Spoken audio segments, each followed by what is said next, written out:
লোকসভা নির্বাচনের প্রাক মুহূর্তে ফের কংগ্রেসে ফিরতে চলেছেন রাজ্যের প্রাক্তন মুখ্যমন্ত্রী সমীর রঞ্জন বর্মন।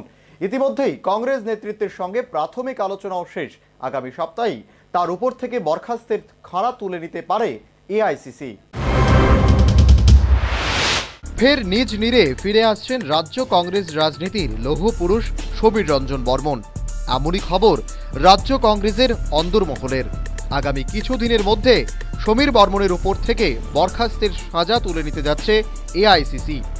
সমীর বর্মনের সঙ্গে ইতিমধ্যেই যোগাযোগ করছে কংগ্রেস নেতৃত্ব।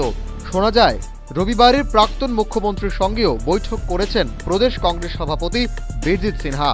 প্রসঙ্গত 2016 সালে রাজ্য কংগ্রেসের 6 বিধায়ক যোগ দিয়েছিলেন তৃণমূল শিবিরে। সে সময় রাজ্যে এসেছিলেন মমতা বন্দ্যোপাধ্যায়, করেছিলেন সভা। বিবেকানন্দ মাঠে তৃণমূলের এই জনসভায় যোগ দিয়েছিলেন এ রাজ্যের প্রাক্তন মুখ্যমন্ত্রী তথা রাজ্য কংগ্রেসের নেতা সমীর রঞ্জন বর্মন। তারপরই এআইসিসি 6 বছরের জন্য কংগ্রেস থেকে বহিষ্কার করে তাঁকে। কিন্তু গত বছর বিধানসভা ভোটের আগে ফের তিনি যাতায়াত শুরু করেন বিশালগড়ে।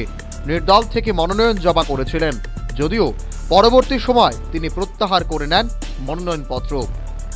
এই আসন থেকে জয়ী হয়ে দীর্ঘদিন রাজ্য বিধানসভার সদস্য ছিলেন তিনি।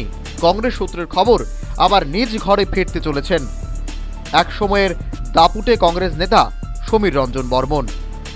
কংগ্রেসে প্রত্যাবর্তনের ব্যাপারে তিনিও আগ্রহ দেখিয়েছেন বলে জানা যায়।